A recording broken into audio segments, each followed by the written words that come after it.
Enfrentando a morte com confiança. Cheguem até 2 Coríntios 5, versos de 1 a 8. Vamos nos acomodar. As crianças estão subindo.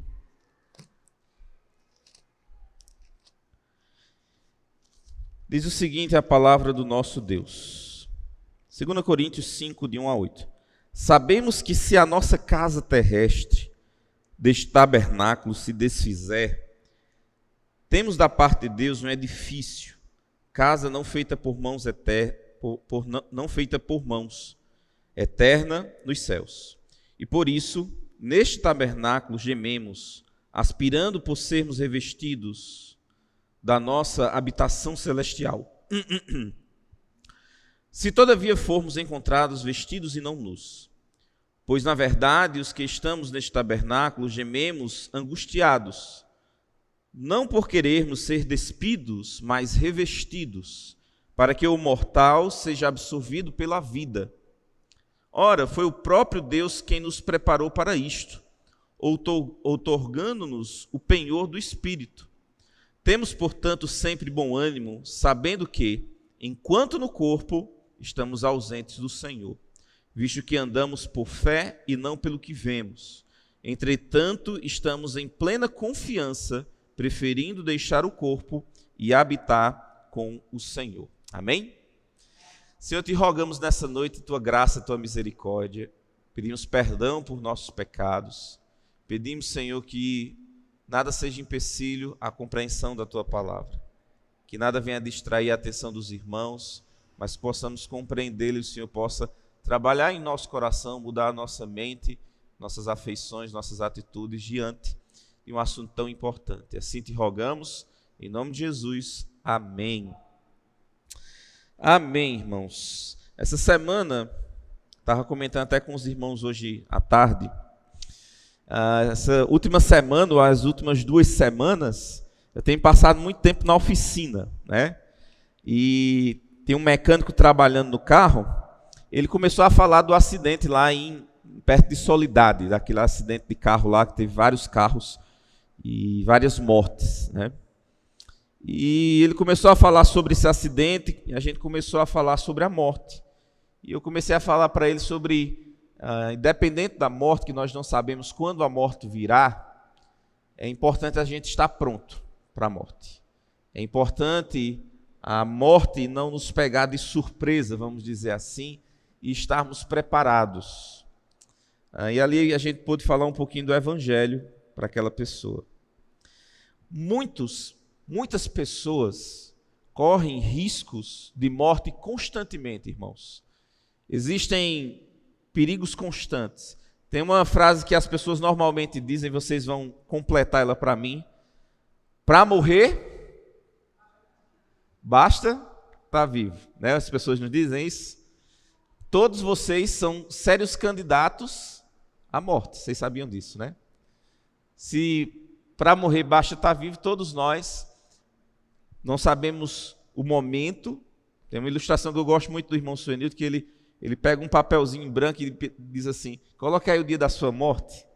Nós não sabemos quando será. Independente da idade, a Bíblia faz alusão à idade.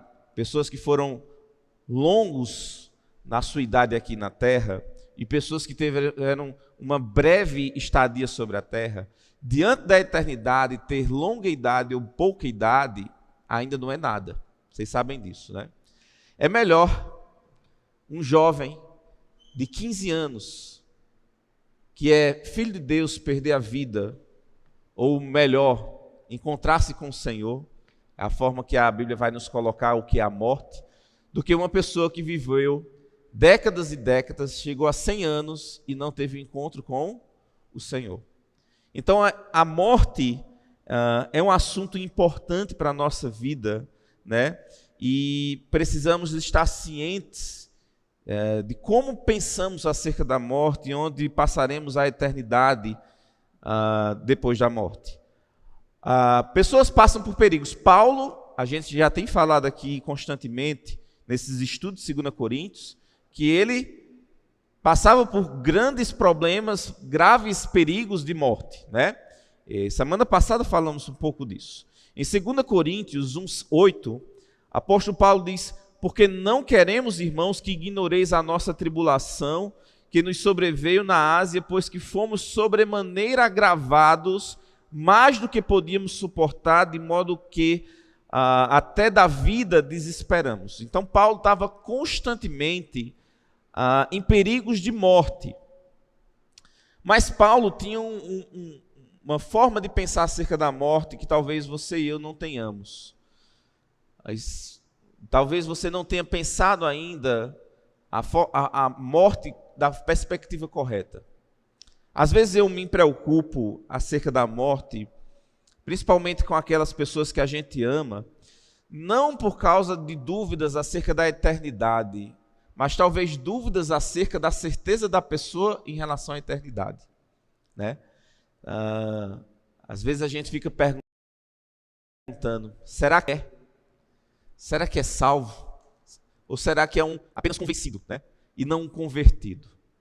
E nós devemos avaliar de maneira muito cuidadosa, irmãos, se a morte para nós é a entrada para o gozo eterno ou para o sofrimento eterno. Muitas pessoas em leitos de morte falam para as pessoas: descansaram. Essas pessoas descansaram. Estavam sofrendo muito. Vocês já ouviram isso, né? Mas na verdade, se a pessoa não tem a Cristo, a morte não foi o descanso. A morte foi o início de um sofrimento eterno e sem fim. Redundante, né? Um início de um sofrimento eterno que não terá fim. Apóstolo Paulo fala algumas frases acerca da morte que mostrava como ele via. Uma delas se encontra em Filipenses 1:21. Ele diz o seguinte em Filipenses 1:21: porque para mim o viver é Cristo. Hoje à tarde nós falamos sobre Eclesiastes, da vida debaixo do sol, uma vida desprovida de ligação com Deus. Ela é vã, ela é vaidade. A vida só tem sentido se for para Cristo. O apóstolo Paulo diz aqui: para mim o viver é Cristo, e o morrer é o quê? É lucro, é ganho. Será que nós vemos a morte como um benefício, como um ganho? No versículo 23 ele diz: mas de ambos os lados estou em aperto, tendo o desejo de partir e estar com Cristo, porque isto é ainda muito melhor. Partir e estar com Cristo é melhor do que estar aqui. A gente vai ver mais à frente que ele diz: enquanto estamos presentes, gememos, por causa do sofrimento que passamos aqui. E ausentes, estamos o quê? Na presença de Deus. E ele está dizendo que isso é muito melhor. Então, irmãos, essas verdades, como é que moldam o nosso coração? Como é que transforma a nossa atitude diante da morte? Mudando nossa forma de pensar. Ver a morte como lucro. Ver a morte como estar diante do Senhor. Cantamos aqui, e talvez você não tenha pensado sobre o que cantamos. Mais perto quero estar de ti, meu Deus. Mesmo que seja a morte que me una a ti. Mesmo que seja por meio da morte, e normalmente é assim que as pessoas vão estar com Cristo, é assim que eu quero estar diante do Senhor. Para todos, a morte vem como um Senhor totalmente antipático, né? E muitas vezes acena uma ordem de despejo, mas esse despejo apenas libera os crentes de um bairro miserável para um bairro de habitação infinitamente maravilhoso e glorioso no bairro celestial. A gente deveria ver assim: estou sendo despejado, sim, mas você está sendo despejado para ir para um canto melhor. Quem aqui já passou por um momento em que você morava num canto muito ruim, que você era doido para se mudar, e quando você se mudou foi uma bênção?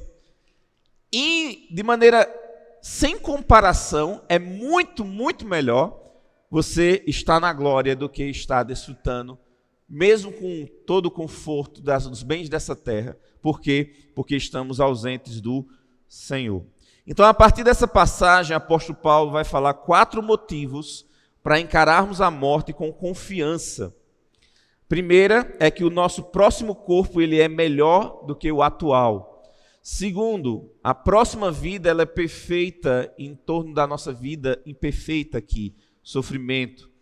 A próxima existência cumpre o propósito de Deus na nossa vida e nossa próxima habitação é com o Senhor. Esses 4 motivos o apóstolo Paulo vai descrever nessa sessão aqui, que nós vamos ler. Primeiro ele diz o seguinte, versículo 1. 2 Coríntios, capítulo 5, versículo 1. Diz o seguinte: porque sabemos que se a nossa casa terrestre, se deste tabernáculo se desfizer, temos de Deus um edifício, uma casa não feita por mãos, eterna nos céus. Irmãos, primeira coisa que ele diz aí que nos chama a atenção, é a palavrinha chamada sabemos. Isto é, se ela sabe que eu estou em casa, ela está tranquila, num quarto, brincando, porque ela sabe que eu estou em casa. A consciência dela leva a uma tranquilidade por uma questão de conhecimento.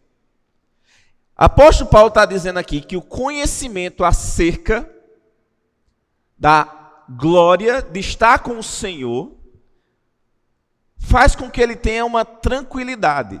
Eu sei que eu partindo daqui, eu deixando esse corpo, eu tenho o quê?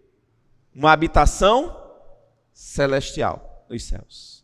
Eu sei que eu sendo despejado dessa casa, cheia de infiltração, cheia de problema de luz, eu tenho uma casa me aguardando, perfeita, completa, sem nenhuma dificuldade. Então, diante disso, a gente não fica preocupado na perda da casa. Vocês entendem o que eu estou querendo dizer? Primeiro ele diz, sabemos. O corpo ressurreto, irmãos, não é uma possibilidade apenas, ou um desejo longe. O corpo que Deus vai nos dar é uma certeza. Nós sabemos. Aí depois ele continua, porque sabemos que se a nossa casa terrestre deste tabernáculo se desfizer. Aqui ele está fazendo uma ilustração acerca do seu corpo, da morte, né? A habitação, a alma habita nesse corpo. E ele está dizendo, se esse corpo se desfizer, está falando da morte. Agora faz uma pergunta, por que ele coloca o se aí? Porque o objetivo de Paulo, irmãos, não era enfrentar a morte. Qual era o objetivo de Paulo? Qual era o desejo dele? Vocês se lembram? 1 Tessalonicenses, ele diz, nós que estivermos vivos. O objetivo dele era ser transformado à medida que iria ser arrebatado. Ele vai dizer isso mais à frente. Não que queremos ser despidos, mas revestidos. Então ele está dizendo, porque sabemos que se a nossa casa terrestre desse tabernáculo se desfizer, temos de Deus um edifício, uma casa não feita por mãos eternas nos céus. Então embora que ele estivesse pronto para morrer, ele não via a morte como inevitável, ele via o retorno de Cristo como iminente, como próximo, e ele acreditava que era possível para ele viver até Cristo retornar. E isso, no versículo 4, se vocês chegarem mais no versículo 4, a gente vai dar uma antecipada e depois retorna. Pois, na verdade, os que estamos neste tabernáculo, gememos angustiados, não porque queremos ser despidos, ou seja, não porque queremos ser mortos, mas porque queremos o quê? Ser revestidos, para que o mortal seja absorvido pela vida. Então, o desejo dele era ser arrebatado, o desejo dele era ser transformado, né?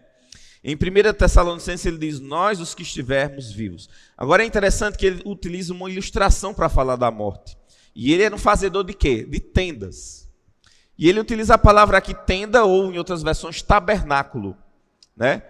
Ele diz, a tenda ou tabernáculo se desfizer. Ele está falando da morte. A tenda é uma metáfora para ele falar do corpo. O corpo em que a alma habita. Se o nosso corpo, ele morrer, então nós teremos um corpo celestial teremos um corpo em que nossas almas eternas irão habitar nos céus. Irmãos, depois de ele falar isso, ele vai falar de uma diferença. Ele primeiro cita tenda e depois fala de um edifício. E qual é a diferença entre elas, tenda e um edifício? Um edifício sugere algo que tenha solidez, que é fixo, que é seguro e que é permanente. E a tenda é algo provisório. Apóstolo Paulo, em 2 Timóteo, ele diz o quê? Ele fala sobre a morte, e a palavra usada lá é como se fosse uma tenda, que a pessoa se desfazia e partia em viagem.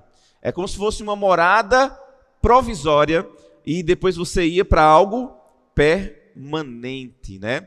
Então, esse edifício sugere isso. Então, a tenda era substituída, vai ser substituído, nosso corpo físico vai ser substituído por algo permanente, que é o corpo glorioso que nós vamos receber. É interessante, irmãos, que o apóstolo Paulo, lá em Romanos 8, cheguem até Romanos 8, versículos 18 em diante, ele vai dizer que o objetivo de Deus na nossa vida não é apenas nos salvar, não é apenas nos justificar, mas é também nos dar um corpo glorificado, uma morada permanente, né? Romanos 8, 18 em diante, diz o seguinte: porque para mim tenho por certo que as aflições desse tempo presente não são para comparar com a glória que em nós há de ser revelada. Ele está falando aqui o quê? Ele está falando aqui do corpo glorificado. Porque a ardente expectação da criatura espera a manifestação dos filhos de Deus. Porque a criação ficou sujeita à vaidade, não por sua vontade, mas por causa daquele que a sujeitou. Na esperança de que também a mesma criatura será libertada da servidão da corrupção, para a liberdade da glória dos filhos de Deus. Porque sabemos que toda a criação geme e está juntamente em dores de parto até agora. E não só ela, mas nós mesmos, que temos as primícias do Espírito, também gememos em nós mesmos, esperando o quê? A adoção, a saber, a redenção do nosso corpo. Então, nós deveríamos, irmãos, estar aguardando com expectativa a adoção do nosso corpo, a adoção de filhos, que é um corpo glorificado, né? Paulo deu a descrição detalhada de como seria esse corpo em 1 Coríntios capítulo 15, do 36 ao 49. Então eles perguntaram como os mortos vão ressuscitar, em que tipo de corpo eles vêm. Então em 1 Coríntios 15 ele vai descrever um corpo incorruptível, um corpo que não está sujeito mais ao pecado, e vai ser esse tipo de corpo que nós vamos receber. Será que você já parou para pensar e desejar ter esse corpo glorificado? Um corpo que não peca, um corpo que não está suscetível. A gente falou semana passada, a irmã Meire até citou hoje, sobre a fragilidade dos vasos de barro. Imagine um corpo, irmãos, que não passará mais por essas dificuldades que nós passamos. Um corpo que está sujeito à vaidade, um corpo que está sujeito à doença, um corpo que está sujeito à decepção, à tristeza, à morte. Então, a esperança, a expectativa que nós temos, e toda a criação tem essa expectativa, é a manifestação dos filhos de Deus.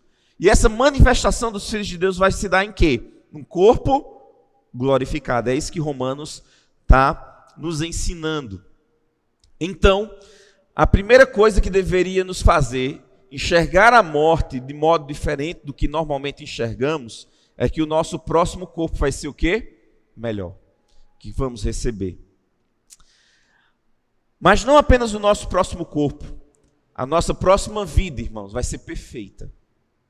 Imagine as dificuldades que nós temos aqui nesse mundo. Elas não vão existir. Um dos textos mais belos de Apocalipse, se encontra em Apocalipse, eu acho, que ele diz assim: ele enxugará dos olhos toda lágrima, não haverá mais dor, não haverá mais sofrimento. As primeiras coisas passaram. Esse texto fala de um ambiente, fala de um mundo que nós desejamos, um mundo que não existe mais sofrimento. E é por meio desse corpo glorificado que vamos desfrutar disso. Versículo 2 ele diz: e por isso também gememos. Por que Paulo geme? Porque ele queria ver a morte? Não, porque ele queria ter um corpo glorificado. Desejando, aqui fala de um desejo, um anseio grande. Olha como muitas vezes, irmãos, a gente está distante do pensamento da palavra de Deus. Quantas vezes você já teve o anseio, o desejo de ter um corpo glorificado? Será que você já pensou nisso? O apóstolo Paulo está dizendo, eu gemo, nós gememos desejando ser revestidos pela nossa habitação, que é do céu.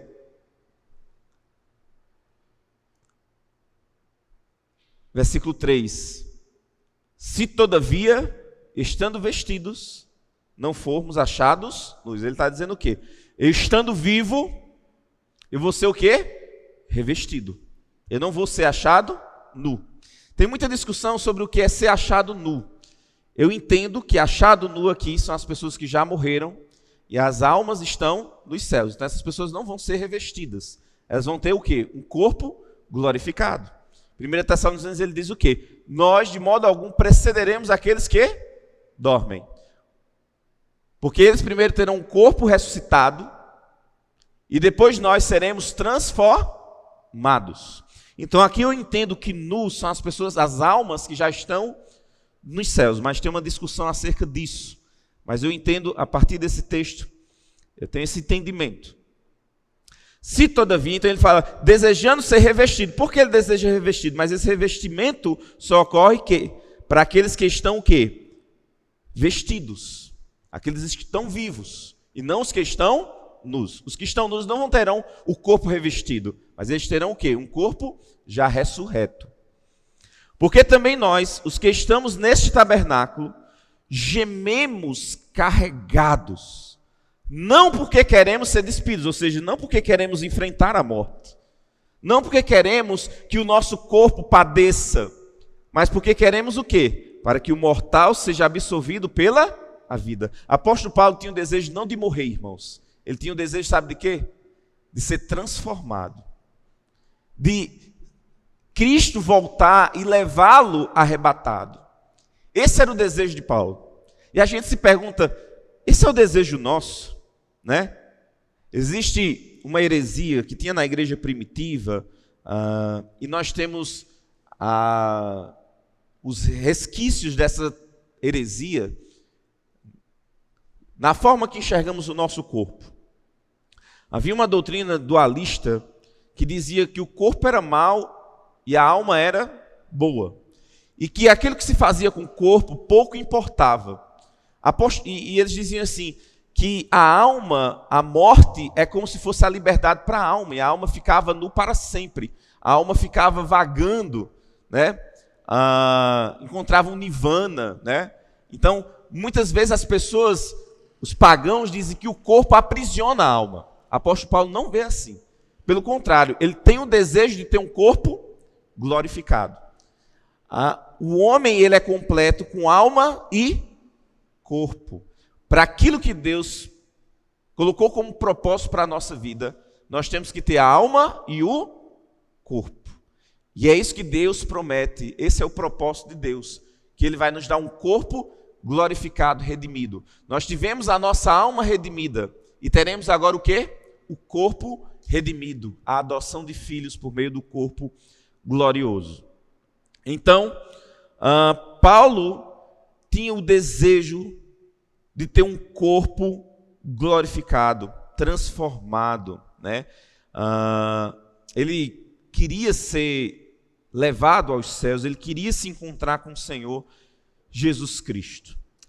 Esse é o segundo motivo. O segundo motivo é porque teremos uma vida perfeita. Enquanto estamos aqui nesse corpo, gememos, sofremos, estamos passíveis de doença, estamos passíveis de acometer sofrimento, de dor, de tristeza e tudo mais. Mas, quando estivermos na glória, então teremos uma vida, de fato, perfeita, com o corpo ressurreto.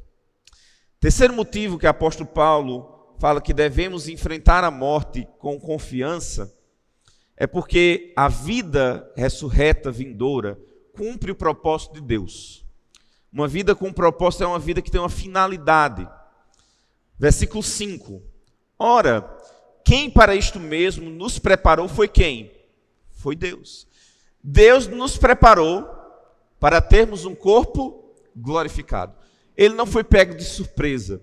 Todas as coisas já estavam o quê? Alinhadas, todas as coisas já estavam determinadas. É interessante que no texto de Romanos ele diz, aqueles que ele justificou, aqueles que ele chamou, e no final ele diz, também glorificou, no passado.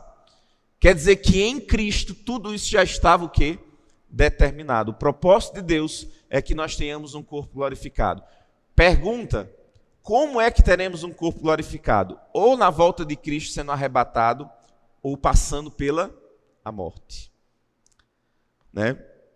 Em Romanos 8, 28 a 30 diz o seguinte, e sabemos, importante essa palavra, né? Se repete aqui, sabemos que todas as coisas contribuem juntamente para o bem daqueles que amam a Deus, daqueles que são chamados segundo o seu propósito. Porque os que dantes conheceu, também os predestinou para serem conforme a imagem de seu Filho, a fim de que ele seja o primogênito entre muitos irmãos. Sabemos, tudo contribui, propósito, sermos conforme a imagem de Cristo. E aos que predestinou, a estes também chamou. E aos que chamou, a estes também justificou. E aos que justificou, a esses também glorificou. Irmãos, o propósito final de Deus, sabemos que é a glória dele. Mas em aspecto de etapas, o propósito final dele não termina na justificação. Termina na glorificação, no corpo glorificado. Quando os crentes finalmente serão conforme a imagem do Filho dele. Ele resgatou Eli, para que Eli seja conforme Cristo. E ele está moldando Eli, o caráter de Eli, conformidade a Cristo. Mas para que Eli seja conforme Cristo 100%, Eli precisa de um corpo glorificado. Então o Senhor fará isso. Ele também glorificou, ele também já confirmou isso, né? O Senhor, irmãos, interessante, fornece o seu Espírito como uma garantia, como um penhor. No versículo 5 ele diz o quê? O qual também nos deu o penhor do Espírito. O que é que ele está dizendo aqui em 2 Coríntios 5,5? Ele está dizendo que esse propósito de nos aperfeiçoar, esse propósito de termos um corpo glorificado, ele vai ser cumprido. E vai ser cumprido a tal ponto que ele deu um penhor, uma garantia. Que garantia é essa? O Espírito Santo que habita na nossa vida. E é interessante que a palavra penhor, aqui, ele tinha um sentido naquela época, quase de um compromisso de noivado. E qual era o compromisso de noivado? Era a certeza, era a convicção de que aquela pessoa seria casada. Não era uma opção. Tanto é que José com Maria, quando eles eram noivos, a responsabilidade era como se já fosse casado. Não de ter relacionamento íntimo, mas de ter uma certeza que ela seria a mulher dele. Então aqui é um penhor, é uma garantia, né? Quando alguém vai fazer um empréstimo no banco, o banco quer o quê? Uma garantia, que vai ser pago. Às vezes é um carro que você dá como garantia, é uma casa. Então Deus nos dá uma garantia que Ele vai cumprir a promessa dEle, que cada um de nós teremos um corpo glorificado, um corpo ressurreto. E essa garantia é dada pelo Espírito Santo em nossa vida. Essa garantia nos dá a certeza que nada pode interromper o processo. Tem algumas cenas de filme que normalmente tem um botão que aperta assim para fazer alguma coisa, algum desastre, e diz que quando aperta o botão nada pode interromper mais, né? Imaginem isso. Depois que Cristo nos salva, o processo se iniciou para nós, vamos dizer assim, naquele momento. E nada mais vai interromper aquilo que Deus tem como propósito na nossa vida. Tem uma heresia que é ensinada, fala sobre perca de salvação. que diz que o processo pode ser abortado. Que você estava sendo salvo, mas que agora você pode perder a salvação. Só que ele diz, aqueles que ele chamou, ele já glorificou. E Romanos 8, 35 a 39, vai nos dizer que nada pode interromper mais o processo. Depois que você entregou sua vida a Cristo, para nós, porque isso já começou desde a eternidade, mas para nós, para a gente entender, você vai ser como Cristo. Você quer queira, você não queira, se você estiver vivendo de maneira carnal. Então, Deus vai transformar você e nada vai impedir que isso aconteça. Observe o versículo 35 de Romanos 8 em diante. Quem nos separará do amor de Cristo? A tribulação, a angústia, a perseguição, a fome, a nudez, o perigo, a espada, como está escrito, por amor de ti somos entregues à morte todo dia, somos reputados como ovelhas para o matadouro, mas em todas essas coisas somos mais que vencedores por aquele que nos amou. Porque estou certo de que nem a morte, nem a vida, nem anjos, nem principados, nem potestades, nem presente, nem o porvir, nem a altura, nem a profundidade, nem alguma outra criatura nos poderá separar do amor de Deus que está em Cristo Jesus, nosso Senhor. Irmãos, você pensa que o seu pecado, que você tem que se arrepender, mas esse pecado, mesmo que você não se arrependa, vai lhe separar do amor de Deus? Não. Ele vai, como um pai que lhe ama, ele vai lhe disciplinar. Como um pai que lhe ama, ele pode tirar até a sua vida, mas ele não vai deixar de lhe amar e de fazer aquilo que ele tem como propósito na sua vida, lhe conformar à imagem de Cristo. Então nada pode nos separar. E, por fim, a próxima habitação, irmãos, morrer por meio da morte, a próxima habitação é com o Senhor. Diante dessa verdade, qual é a confiança que temos diante da morte? Versículo 6.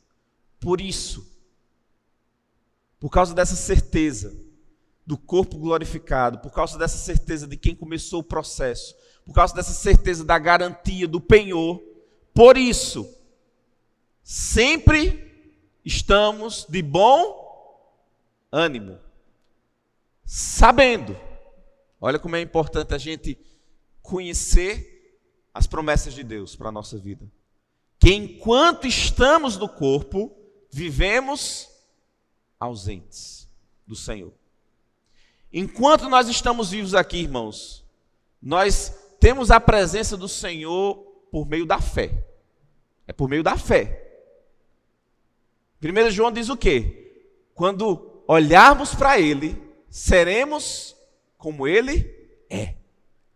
Há uma diferença. Existe algo que é mais desejado, o cumprimento da nossa fé, que é estar diante de Jesus Cristo. E ele está dizendo, enquanto estivermos aqui, estamos ausentes do Senhor. Será que nós amamos o Senhor Jesus Cristo ao ponto de, como cantamos, mesmo que seja a morte que me una a ti, mais perto eu quero estar. Eu quero estar contigo, Senhor. Mesmo que seja a morte que me una, eu quero estar contigo.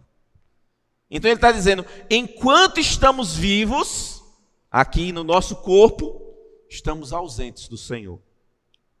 Sabendo que enquanto estamos no corpo, vivemos ausentes do Senhor. Por quê? Porque andamos por fé e não por vista. Então eu acredito que Cristo está aqui por meio da fé. Não porque eu esteja vendo, mas por meio da fé.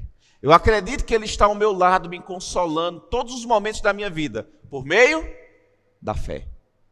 Mas terá um dia em que a fé se cumprirá, que a esperança já não é esperança. Por isso que o apóstolo Paulo diz agora, resta a fé, a esperança e o amor. Mas o maior deles é o amor. Por quê? Porque a fé vai se cumprir. A esperança vai ser realizada. E o que vai restar? O amor. Então Cristo, nós podemos dizer, Ele está aqui, mas pela fé. Mas um dia estaremos diante dele. E isso só é possível quando não estivermos mais nesse corpo. Só será possível. Você ama a Cristo ao ponto de desejar estar com Ele?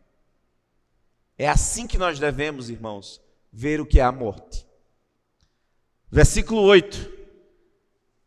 Mas temos confiança e desejamos antes deixar este corpo para habitar com o Senhor. É assim que o crente tem que ver a morte, irmãos. E eu tenho que ler isso aqui constantemente, e você também. Sabe por quê, irmãos? Quando Paulo diz isso, não é que ele não amava as pessoas da sua vida, é que ele amava mais o Senhor, Jesus Cristo. A vida para Paulo era uma corrida que findava a corrida com o encontro com Cristo. Ele tinha o desejo de encerrar a carreira para se encontrar com o seu Salvador. Porque eu tenho que policiar, às vezes eu fico me perguntando, eu fico conversando com o Carol, a gente conversa muito sobre a morte. Eu acho que não é um assunto muito bom para casal conversar, né? Mas é bom também. Às vezes eu converso com o Esté também sobre a morte. E às vezes o meu desejo queria ver Esté crescer, queria ver Esté ter a sua vida, queria levar Esté para o casamento, queria ver Esté casada com um homem de Deus, né? Mas eu tenho que amar o Senhor Jesus Cristo mais do que eu amo Esté. E os irmãos também. Porque nós acreditamos num Deus que cuida. Eu tenho plena certeza que Esté não vai ficar desamparada, nem Carol. Deus vai continuar cuidando deles. Às vezes, irmãos, a nossa fé nos leva a rever certas convicções erradas que nós temos. Quando Cristo diz assim: quem ama pai e mãe mais do que a mim não é digno de mim. É disso que ele está dizendo. Quem ama mais as coisas desse mundo mais do que ele, é disso que ele está dizendo. Ele é mais importante do que seu cônjuge. Ele é mais importante do que seu filho. Ele é mais importante do que seu pai e sua mãe. O nosso amor e a nossa devoção deve ser colocada em Cristo de tal modo que a minha morte, a sua morte, deve ser um meio de vou desfrutar da presença do meu Redentor.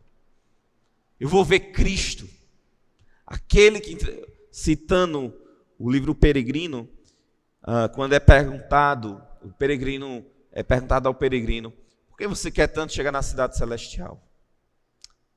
Aí ele diz assim: porque eu quero ver vivo aquele que morreu por mim. Quero ver ele. Será que você que está aqui nessa noite, irmão, deseja ver Cristo mais do que você deseja ver seu filho?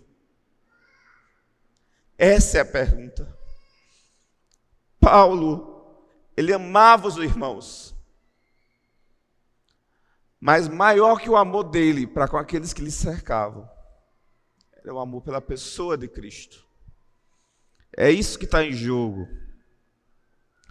Então, irmãos, devemos amar a Cristo e ir para a morte quando for necessário, com confiança, porque as promessas que Ele nos dá são ricas, são maravilhosas.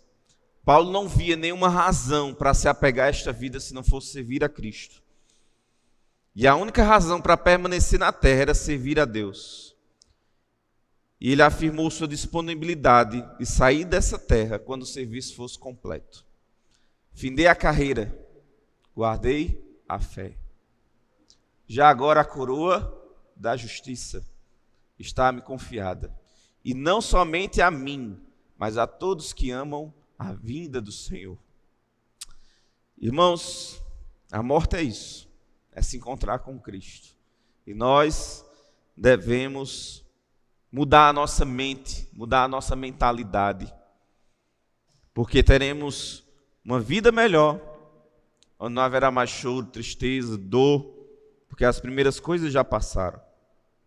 Porque desfrutaremos da presença do Senhor, que dizemos amar. É por meio da morte, ou do arrebatamento, que estaremos diante do Senhor. E nos é confiado um corpo glorificado, um corpo melhor do que esse. Um corpo criado por Deus, um edifício sólido, permanente. É assim que devemos ver a morte. Que essas verdades possam moldar a nossa mente e o nosso coração. Se lembrem, sabemos. É esse conhecimento que muda a nossa mente e muda as nossas emoções, muda a nossa perspectiva da vida. Então, para encerrar, eu só gostaria de deixar 2 exortações aos irmãos. A vida nessa terra só tem sentido se for para glorificar a Deus. Eu estou apertado, eu estou em aperto, o apóstolo Paulo dizia. Querendo partir e estar com Cristo porque é muito melhor, mas se a minha permanência aqui surtir algum efeito para a glória dele, já não sei o que fazer.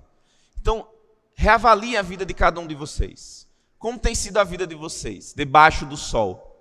Tem sido uma vaidade ou tem sido para servir esse Deus?